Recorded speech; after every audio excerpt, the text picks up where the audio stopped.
Ok, iglesia, ¿cómo están? Buenos días.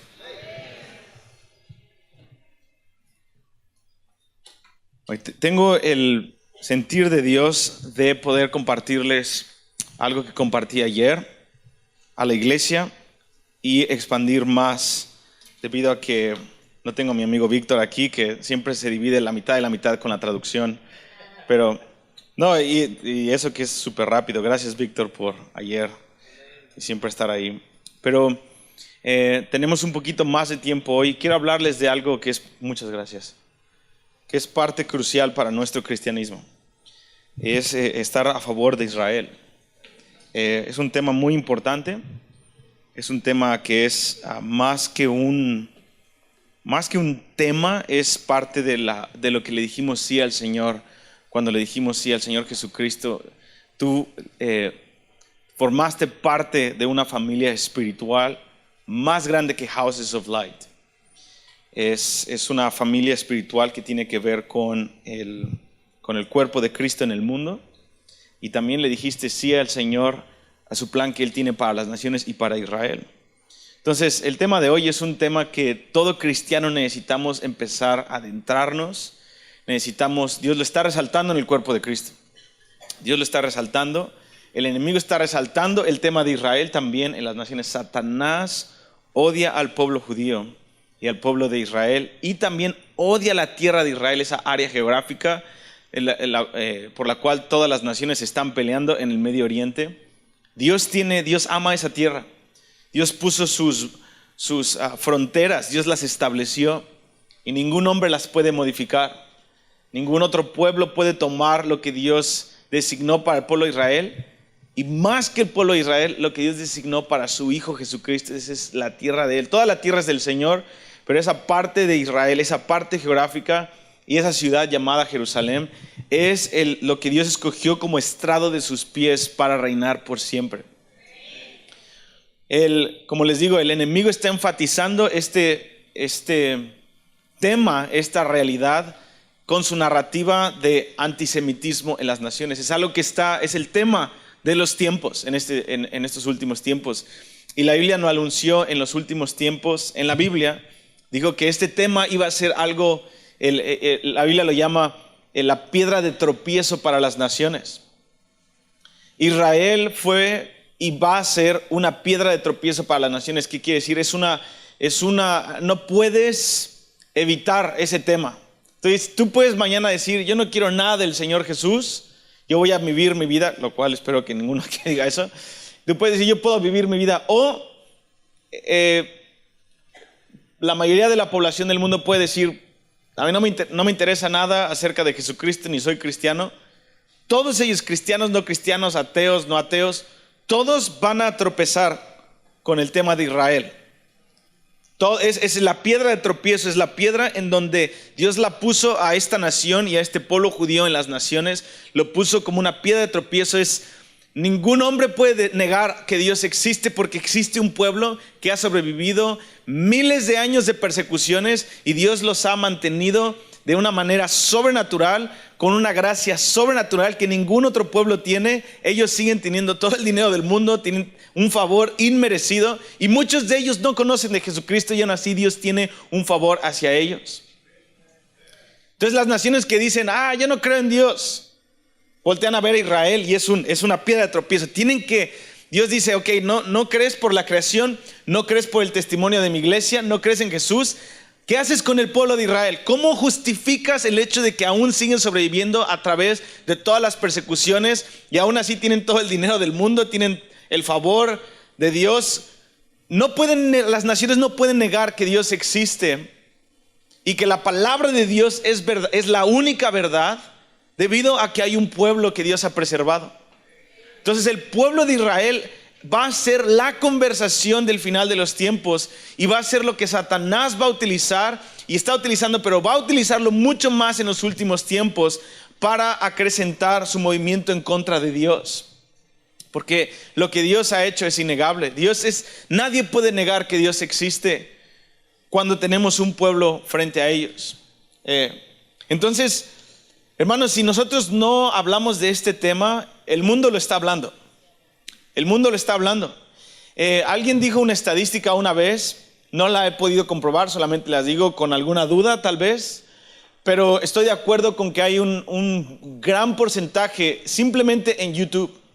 Esta persona dijo, más del 50% del contenido que hay en YouTube tiene una agenda antisemita.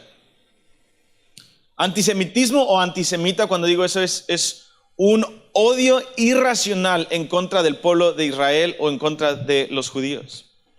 Ahora, hermanos, de lo que voy a hablar hoy, no estoy invitándolos a estar a favor de Israel a nivel político. No quiere decir que estamos de acuerdo con todo lo que Israel secular hace. Hay muchas injusticias que están pasando también. Pero el llamado del evangelio no es ponernos de acuerdo políticamente con Israel y decir todo lo que hace Israel está bien. No, es elevarnos a algo más allá que la posición política actual de Israel. Es elevarnos con el amor antiguo y eterno que Dios tiene por un pueblo. Es elevarnos y subir y empezar a ponernos en contacto con un Dios que abrió su corazón a un pueblo y a las naciones para poder escuchar lo que Él tiene que decir, empezar a sentir lo que Él siente por Israel, empezar a proclamar lo que Él proclama por Israel y empezar a orar como Él ora por Israel.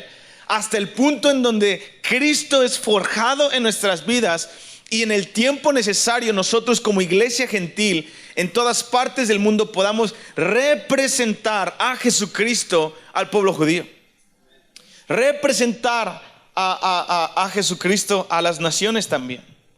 Entonces, este es un negocio familiar. Naciste en tu nuevo nacimiento en el Espíritu, naciste en una familia que tiene una visión clara y que tiene una dirección clara y está en la Biblia. Y yo puedo ver una analogía, por ejemplo, el hijo de un rey. El hijo de un rey está a los 5, 6, 7 años. Él no sabe que él es el heredero de todo y que de hecho tiene que empezar a entrenarse en diplomacia, en las políticas de las naciones, en ciertos procedimientos que hay en el negocio de la familia. Y él está entretenido en saber andar en bicicleta. Me caí, me duele mi chipote en mi rodilla, no, en mi cabeza, me corté la rodilla. Y está enajenado con el béisbol, está enajenado con el fútbol, con lo que sea. Pero a medida que este niño crece, tienen que empezar los que están, el padre de este hijo, que es el rey, tiene que empezar a decirle, hijo, ¿te gusta el fútbol? Qué bueno, puedes hacerlo en tu tiempo libre, pero no puedes ser un futbolista. Oh, ¿en serio? Sí, no, pero es que yo quiero tener una carrera de fútbol. No necesitas una carrera de fútbol, eres millonario, mira, todo el reino es tuyo. Entonces, haz esto a un lado, vamos a empezar a enfocarnos en el negocio de la familia. Tú naciste en una familia, no escogiste nacer en esta familia, pero naciste en esta familia y tienes la jurisdicción de poder reinar sobre todo este país, por lo tanto tienes una gran responsabilidad y un gran privilegio. Entonces, a medida que el niño crece, tiene que empezar a meterse en los negocios de su padre, en los asuntos del reino, lo cual lo podemos ver en la vida de Jesucristo también. A medida que él iba madurando en su adolescencia y edad adulta, él empieza a entender que los negocios de su padre eran más importantes que simplemente las cosas momentáneas de un adolescente. Entonces, este tema de Israel y la pasión que Dios tiene por Israel es un negocio de nuestra familia. Y en algún momento tienes que empezar a abrazar este tema, que no es un tema nada más, es una realidad de nuestro cristianismo, es una realidad del Dios a que servimos, y necesitamos empezar a abrazar la narrativa bíblica de lo que Dios tiene que decir acerca de Israel y hacia dónde Dios va a llevar a Israel, porque si no lo hacemos a través de la Biblia, en las paredes de la iglesia, afuera de la iglesia, el mundo y Satanás tiene una narrativa acerca de Israel. Las injusticias de Gaza y el boicot en contra de Israel. Y todas estas empresas y todas estas naciones están empezando a hacer un boicot para tratar de quitarle el poder económico a Israel. Es que es lo mismo que pasó en la Alemania nazi en los 1930. Antes de que empezara el Holocausto, la manera en la que Hitler empezó a oprimir al pueblo de Israel es un boicot al empezar a decir, no compren nada de los judíos aquí en Alemania. Ellos son la raíz de los problemas. Y empezó a levantar esta creencia en nombre de Dios y de la religión de ese momento, del cristianismo en Alemania. Él utiliza versículos bíblicos y escritos de Martín Lutero para empezar a atacar a los judíos y empieza a decir, ¿saben qué? Ellos son el problema, no compren nada de ellos. Entonces, no dijo, mátenlo a los judíos. No, él dice, no compremos nada de ellos porque miren, empieza a justificar un montonal de cosas. Y la gente empezó a boicotear a Israel y a los judíos. Y una vez que pasaron 2, 3, 4 años, la gente empezó a darse cuenta que ellos podían tener la riqueza de los judíos. Entonces empezaron a maltratarlos y abusar de ellos. Y entonces empezaban a tener, de pronto, podían maltratar a una tienda de un judío. Entraban a esa tienda de un judío y legalmente tenían el respaldo del gobierno para boicotearlos y sacarlos de su negocio. Entonces la gente alemana, nazi, podía ahora tener un negocio de millones de dólares que nunca habían trabajado por ello y de pronto ya lo tenían. Entonces, dijeron, nos gusta esto. Entonces Hitler empieza a cambiar la narrativa. Dice, ahora vamos a empezar a oprimirlos, vamos a sacarlos de sus tiendas. Y poco a poco empezó a calentar el agua de la olla hasta el momento donde dice, entreguen a los judíos para llevarlos a campos de concentración. Y tomó una década para que todo un país empezara a decir, eso tiene razón. Cristianos, la iglesia empezó a hacer eso. Estábamos cantando, Chris Tuffelman estaba cantando hace unas semanas, un canto impresionante en un set del Cuarto Oración, acerca de un escrito de las iglesias en Austria. Dice, en este escrito decía que había varias iglesias que estaban a las orillas del carril del tren en donde pasaban las personas hacia los campos de concentración, los judíos, y ellos iban gritando. Dice, y lo único que hacíamos en las iglesias era decirle, suban el volumen al coro, vamos a cantar más fuerte, hermanos, para no escuchar la voz de los judíos que estaban siendo maltratados. Y estábamos cantando en Cuarta Oración, Señor, no queremos subir el volumen, queremos callarnos y queremos escuchar el clamor de que va a haber acerca de tu pueblo. Y como iglesia, en los últimos años, lo que pasó en la Alemania nazi es que la gente se cauterizó su conciencia en cuanto a Israel y los sufrimientos y la persecución de Israel. Por lo tanto, ellos cauterizaron su conciencia acerca de quién es Dios. Y una vez que la gente históricamente le da la espalda a Israel en un tiempo de persecución, terminan en una gran apostasía, completamente renunciando al Señor. Eso es una tendencia histórica. Hermanos, estamos viviendo en un tiempo en donde el enemigo está levantando en las naciones un boicot una vez más acerca de Israel. Y necesitamos entender que esto no es un tema de iglesia nada más. Este es el tema de la controversia que Dios tiene con Israel, con las naciones y con la iglesia. Esto es un tema que no podemos evitar. Por lo tanto, como iglesia, seas iglesia o no seas iglesia, todos vamos una vez más a tropezar con Israel, pero Dios nos quiere hoy dar sabiduría de cómo procesarlo con el equipo vencedor. Como tú y yo fuimos comprados por precio de sangre para entrar a ser parte de la solución que Dios tiene para las naciones y para Israel. Entonces, una manera de entender por qué Israel es tan importante, tenemos que empezar con que Israel es importante porque se trata del conocimiento de Dios. Dios se ha dado a conocer por 3 maneras principales.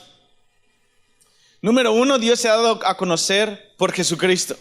Hebreos 1 nos dice que Dios ahora se ha dado a conocer por medio del Hijo. Número 2, el Señor se ha dado a conocer por medio de la palabra de Dios, por el Antiguo y el Nuevo Testamento. Es un libro irrefutable, 66 libros con una coherencia perfecta, sobrenatural, con unos hechos históricos increíbles, que es la autoridad histórica con mayores datos científicos de no sé cuántas personas lo escribieron y todas concuerdan no hay ninguna contradicción en ninguna de las palabras de la Biblia. Es un libro innegable y Dios dice, les he dado mi palabra para darme a conocer. Y número 3, la manera en la que Dios se ha dado a conocer, número 3, es Israel. Israel es el testigo de quién es Dios. Por medio del pueblo de Israel nosotros sabemos que si pecamos y si nos arrepentimos, Dios tiene misericordia porque lo ha hecho con una nación por miles y miles de años. Israel es un testigo de quién es Dios. Dios ha utilizado a Israel para ser el instrumento del testimonio de quién es Dios en su severidad, en su misericordia, en su amor, en su pacto. Dios le dio a ellos la ley y por medio de la ley nosotros sabemos lo alejado que estábamos de Dios, pero también qué puro y qué santo Dios es. Un Dios que no tiene ningún pecado en él, un Dios que ama aún la dieta de lo que comemos, un Dios que es perfecto y que es santo y que es hermoso. Por medio de la ley que Dios le dio a Israel, Dios se dio a conocer como alguien que era alguien perfecto. Entonces vamos a pedirle a los edecanes que pasen por las boletas que llenaron. Gracias. Entonces, ¿por qué es importante Israel? Es importante debido a que se trata del conocimiento de Dios y su gloria.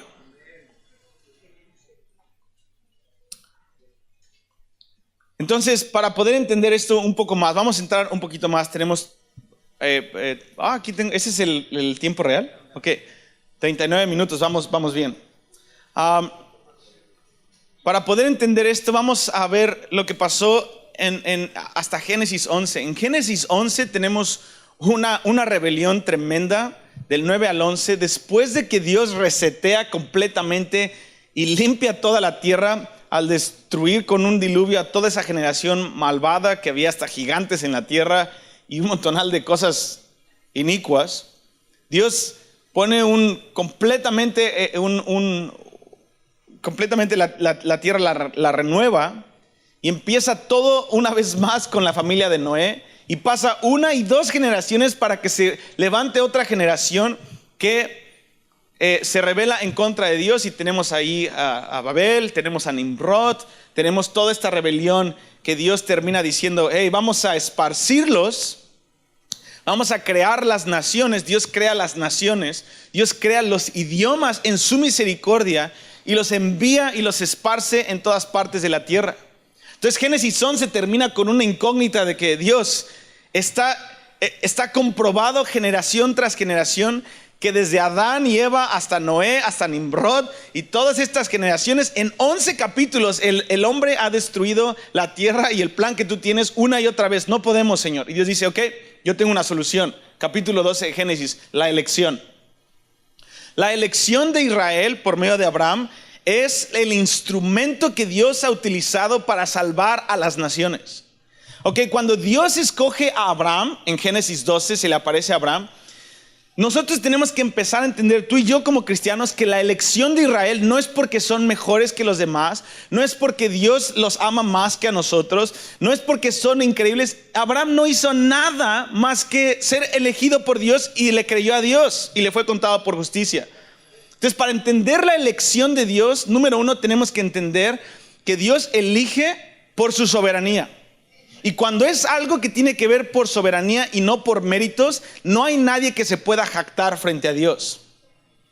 El judío no puede jactarse de que son más especiales que los demás porque no hicieron nada para ser elegidos por Dios. Es la soberanía de Dios en su presciencia. Y Dios elige a Abraham. Número 2, para entender la elección de Dios, no solamente es la soberanía, sino también que Dios elige para utilizar a un pueblo para servir a las demás naciones, para un bien común global. Entonces Dios elige a Abraham, una vez más, no es porque es especial, sino porque Dios quiso.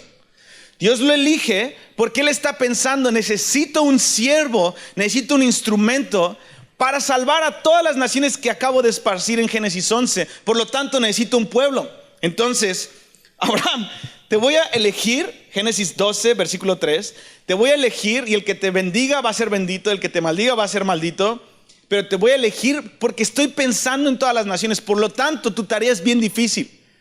Cada vez que Dios elige, Satanás persigue. Cuando Dios elige y Dios escoge y hay una respuesta del hombre hacia Dios en fe y eres justificado, Satanás pone la mira en esa persona. Por lo tanto, Satanás odia la elección de Dios porque la elección de Dios es el instrumento para salvar a las naciones. Entonces, una vez más, Dios está pensando, Génesis 11, los acabo de esparcir en mi misericordia. No quiero que se unifiquen para venir contra mí. Los voy a esparcir, voy a comprarle a la humanidad otros 6,000 años de tiempo, unos 5,000 años más. Abraham, te voy a dar una tarea bien tremenda. Me caes bien, Abraham, eres mi amigo. Voy a elegir a tu pueblo, voy a darles un favor tremendo, pero yo estoy pensando en la gran comisión. Yo estoy pensando en las naciones, entonces te voy a elegir y como la tarea es bien difícil, Abraham, te voy a bendecir más que a todos. Necesitas ser bendito porque todo el infierno y las naciones van a venir contra ti. Así como José cuando recibió una túnica de muchos colores en el favor de su padre, el favor siempre trae persecución en un espíritu religioso y en los celos. Entonces Dios necesita darle más fuerza y más favor a esa persona que Dios elige. Y una vez más, no es por los méritos de nadie, ni es porque Dios ama más a Abraham que a las naciones. No es por eso. Dios da más favor al pueblo de Israel y al pueblo judío a través de Abraham, porque la tarea es muy difícil y sabía que todas las naciones se le iban a voltear una y otra vez por la elección y el favor de Dios. ¿Queda claro? Entonces no quiero que cuando pienses en Israel te ofendas de que Dios los ama más y ya nosotros no. Tienes que pensar que Dios estaba pensando en la gran comisión de las naciones, el salvar a todas las naciones, y la metodología es la elección de Israel. ¿Ok? Entonces todo el Antiguo Testamento se trata de esta gran comisión. ¿Cómo Dios va a salvar a las naciones? Ahora por medio de un instrumento. Ahora Dios tiene que hacer un pacto con un pueblo y darles un favor inmerecido. Y Dios tener que firmar una y otra vez los cheques de los platos rotos de esta nación para sostener este pacto por siempre para la salvación de todo el mundo. Dios es un Dios salvador. Dios en su naturaleza es salvarnos del fuego una y otra vez. Por eso Dios elige. ¿Ok? ¿Estamos en la misma página? Ok.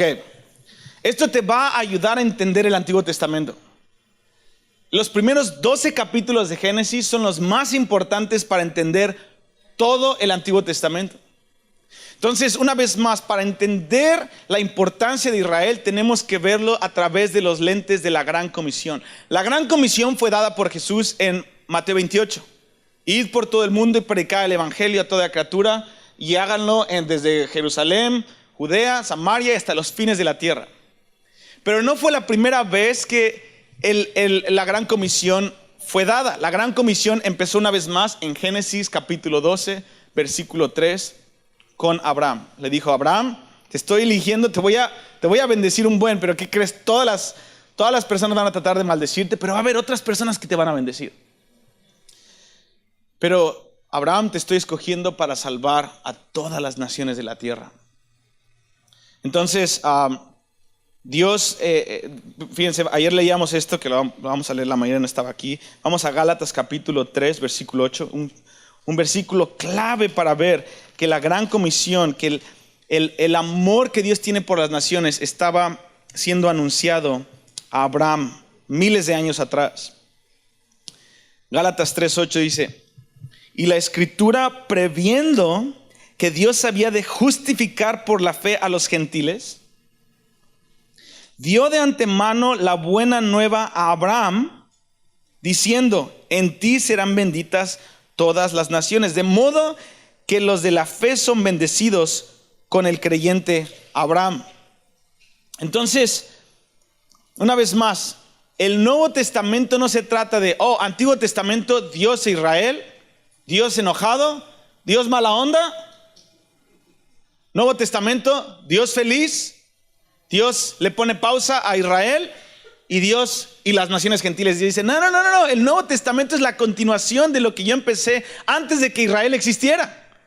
Dios es un salvador. Una vez más, tenemos que entender que Dios es un salvador. No se trata de Israel contra las naciones o quién es más especial. Se trata de que todos caímos de la gracia, judío y gentil. No tenemos nada de qué jactarnos. No tenemos ninguna manera de restaurar lo que Adán y Eva perdieron, ni judío ni gentil, ni aunque seas árabe, ni aunque tengas ojos azules o verdes o amarillos. No importa de qué color sea. Nadie, ni ninguna raza, ninguna persona ha podido restaurar lo que perdimos. Todos caímos de la gracia de Dios. Por lo tanto, la Biblia dice que en el cumplimiento de los tiempos, Adán y Eva perdieron su lugar. Luego, Dios elige a Abraham y el pueblo de Israel es todo el Antiguo Testamento, y ellos caen una y otra vez, entonces Israel queda descalificado. Es tremendo esto porque se necesitaba alguien que representara a las naciones gentiles y se necesitaba alguien que representara al instrumento elegido por Dios, Israel. Ambos perdieron la gracia. Entonces, en el cumplimiento de los tiempos, Jesucristo viene y dice, ok, vengo a representar a la humanidad gentil.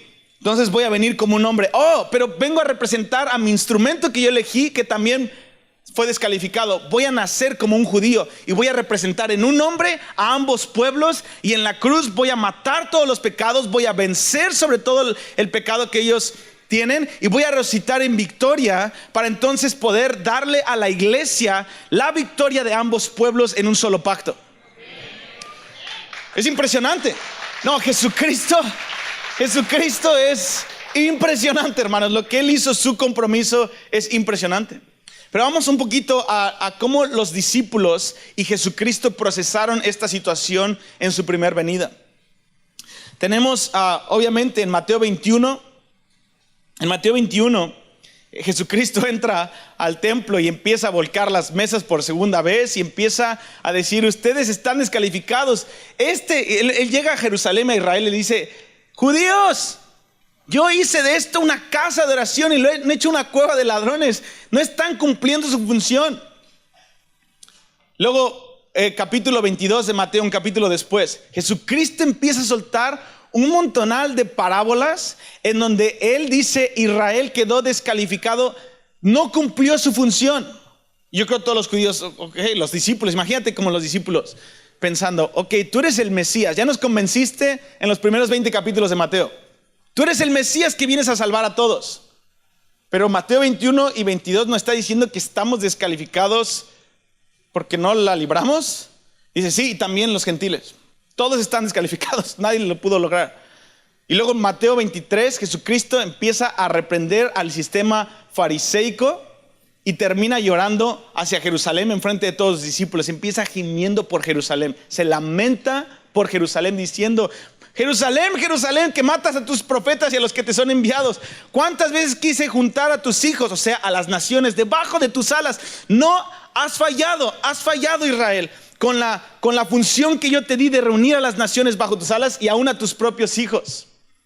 Y luego Jesucristo dice, no me verás más hasta que de tu propia boca digas, bendito el que viene en nombre del Señor. Yo creo que los apóstoles estaban súper confundidos.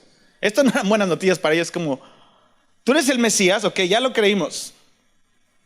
Pero nos acabas de decir que va a ser abandonada nuestra casa. Y entonces, los gentiles no te conocen, Dios. Los judíos te van a matar. Entonces están confundidos. Entonces Jesús dice, ok, le hacen la pregunta en Mateo 24, Señor, entonces ¿cuáles son las señales de tu venida? Entonces, ¿qué pasa? Porque estamos un poco confundidos con la reprensión que acaba de pasar desde Jerusalén y tu entrada ahí hasta ahorita. ¿Qué? Dice, ok, dice, no, mi compromiso está firme. Mateo 24, 14 dice, yo no voy a venir hasta que todas las naciones de la tierra reciban el mensaje del evangelio. Dice, ok, Mateo 24, 30 dice, no solamente a las naciones, yo voy a salvar a todas las tribus de Israel. Entonces dicen, ok, ambos estamos reprobados, ambos estamos descalificados por nuestras obras, pero tú estás comprometido de que no vienes a establecer tu reino hasta que los que están reprobados te conozcan y te acepten. Dice, sí, misión imposible doble. Wow, Dios, tu compromiso es tremendo. Dice, sí, ¿no? Y solamente yo lo puedo hacer. Pero ¿qué creen? Voy a derramar mi espíritu. Y ustedes me van a ser testigos de eso. Yo voy a utilizarlos a ustedes, la iglesia. Y ahí es donde nace la iglesia. Donde Dios dice, tengo una misión imposible. Quiero restaurar a ambos pueblos que están en enemistad. Y ambos pueblos están en enemistad conmigo. Y ambos pueblos me odian y están a punto de crucificarme. Yo voy a derramar mi espíritu y ustedes van a cumplir esa tarea imposible. Y van a llevar el evangelio hasta todas partes, desde Jerusalén hasta los fines de la tierra. Recibirán poder. Y dices, Dios, entonces ¿quién puede hacer esto? No ustedes, pero mi espíritu en ustedes sí. Y ahí es donde nace la iglesia. Es una misión imposible, pero posible por el poder que hemos recibido en el espíritu. Y esa es la familia en la que nacimos. Tú y yo somos parte de esa familia. Pero ¿qué pasa? Jesucristo muere. Como ya sabemos, Jesucristo resucita.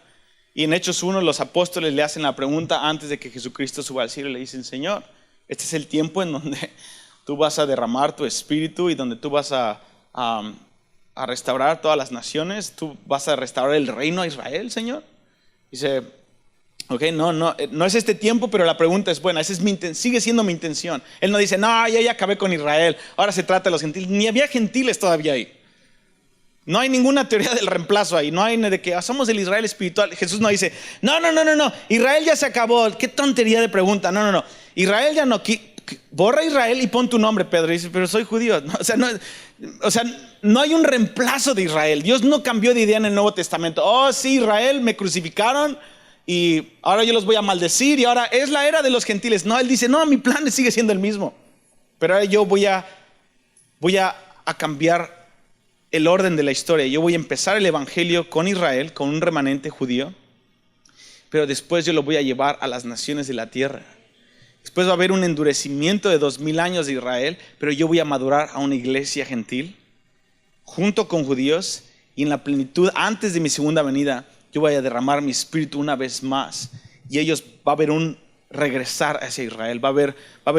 El evangelismo empezó en Jerusalén, se esparció por Judea, Samaria, ahora está hasta los confines de la tierra. Ahora a nosotros nos toca llevar el evangelio hasta los confines de la tierra, pero ahí no termina la gran comisión. La gran comisión ahora, al final de los tiempos, estamos llevando el evangelio a todas las partes de la tierra, tratando de discipular en África, en Asia, en Houses of Life. Estamos tratando todos los ministerios de levantar a la iglesia, sacarla de sus traumas, sanidad interior, recuperación, todas estas cosas que estamos trabajando. Y dice, ok, sigue mi plan, pero no termina ahí. Dios está madurando a la iglesia en las naciones, porque antes de que Él regrese, Dios va a levantar mensajeros de todas las naciones y va a empezar a apuntarnos una vez más a Jerusalén y hacia los judíos, porque ellos necesitan ser salvos.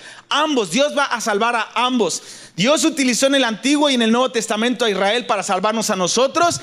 Ahora Dios va a utilizar a nosotros para salvarlos a ellos al final de los tiempos. Empieza en Jerusalén y termina en Jerusalén. Tú y yo tenemos, aunque nunca has salido tal vez de este país, nunca has salido de este continente, tal vez nunca vayas a Israel, no importa, naciste en la misma familia de Jesús. Este es nuestro asunto familiar, este es nuestro negocio familiar.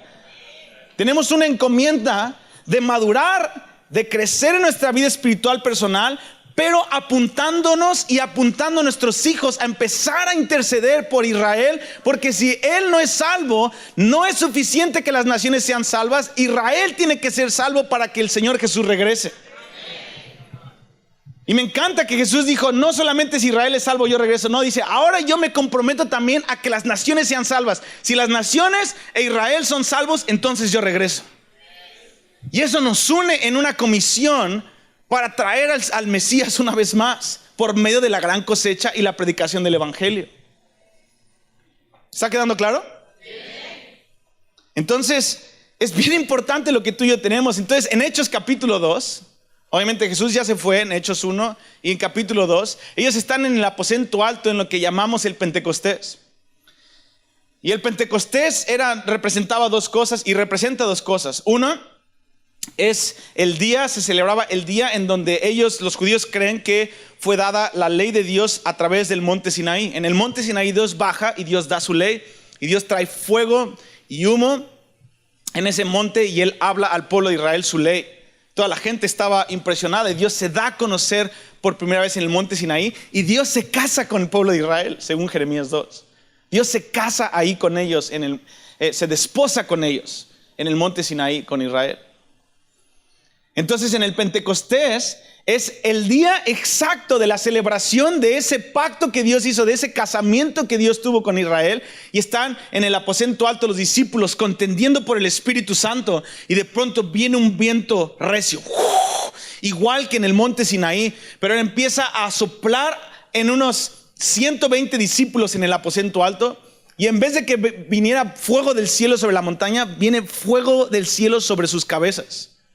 En el mismo día, es una imagen profética, y ellos empiezan a profetizar en cada uno de los idiomas que existían. Hechos 2, si tú lo lees con cuidado, dice que ese día en el Pentecostés, todos los judíos de debajo del cielo, o sea, de todas las naciones de la tierra, donde había judíos en ese tiempo, vinieron a Jerusalén para presentar sus ofrendas en el Pentecostés. estaban representados todos los judíos de la tierra que hablaban diferentes idiomas. Y el Espíritu Santo viene sobre ellos y dice que empiezan a hablar en lenguas diferentes. No era no, eran lenguas literalmente de cada idioma gentil. Es muy importante eso. Dios reúne en el Pentecostés a todos los judíos representados de las naciones en Hechos 2. El Espíritu viene sobre ellos, así como con Moisés, pero ahora sobre gente de carne y hueso. Y ellos empiezan a profetizar en idiomas gentiles de Génesis 11, de Babel. Dios utiliza esos idiomas para empezar a restaurar al remanente de Israel, aún en un pequeño remanente. Otra cosa que quiere decir Pentecostés es cuando se celebraban los primeros frutos. Es la celebración de los primeros frutos de la cosecha. La cosecha venía unas semanas después de los primeros frutos. Cuando tú siembras, hay un momento de la cosecha que se llama los primeros frutos. Los primeros frutos son los frutos más deliciosos. Son unos frutos pequeños, pero anuncian de que la cosecha va a ser buena y va a ser muy abundante. Y siempre hay una celebración de los primeros frutos porque dices, todo lo que trabajé y toda la semilla que estaba invisible germinó. No alcanza para alimentar a todos, pero nos juntamos como familia para celebrar estos pequeños frutos porque son nuestra seguridad de que la cosecha es grande. El Pentecostés fueron solamente 3,000 judíos en donde el Espíritu Santo habló a través de lenguas gentiles. Ellos reciben el Evangelio, se compungen de corazón, reciben a Jesucristo y son llenos del Espíritu Santo en un solo día. Y empiezan a ser llenos de mosto. Pensaban que estaban llenos de mosto, pero son llenos del Espíritu Santo. Y hay una añadidura a la iglesia tremenda. Eso que pasó en Hechos 2 son los primeros frutos de lo que está por pasar en los últimos tiempos en la iglesia, en las naciones. Dios va a utilizar el español. Es uno de los idiomas que Dios va a usar para profetizar las grandezas de Dios. El Pentecostés fue un adelanto de la gran cosecha, y la gran cosecha termina con los gentiles profetizándoles en su idioma acerca de Jesucristo y un derramamiento del Espíritu Santo tremendo que viene, hermanos. Esto se va a poner buenísimo. Pero ¿saben qué? También en Hechos 2 podemos ver algo muy interesante. Porque en Hechos 2 podemos ver que el pueblo de Israel, cuando recibe el Pentecostés y el testimonio de Jesucristo y todo esto que pasó en ese día tan tremendo del derramamiento del Espíritu Santo, es impresionante porque Dios escoge que ese Pentecostés fuera bajo el Imperio Romano. Todo el pueblo de Israel estaba oprimido por el Imperio Romano en esos tiempos. Y Dios utiliza hablar las maravillas de Dios en medio de un tiempo de tribulación y opresión contra el pueblo de Israel. De la misma forma, el Pentecostés fue una imagen profética de cómo cuando las naciones empiecen a boicotear a Israel, empiecen a odiar a los judíos en las naciones, aún en medio del imperio romano espiritual de los últimos tiempos, Dios va a utilizar el derramamiento de su Espíritu Santo en los últimos días y nuestros hijos e hijas profetizarán. Eso es lo que Pedro estaba citando. Pedro estaba diciendo, esto es lo que Joel dijo en Joel capítulo 2, 28, pero es un pequeño adelanto, es un Pentecostés de lo que Dios hará en los últimos días. Joel lleva a otro nivel lo que pasó en Hechos 2. Joel dice, no solamente van a ser los 120, dice, sus hijos e hijas profetizarán, aún sus criados y sirvientas van a profetizar. Cada casa va a estar tan llena del Espíritu Santo que aún los criados van a tener el espíritu de profecía a favor de los judíos para profetizar las maravillas de Dios.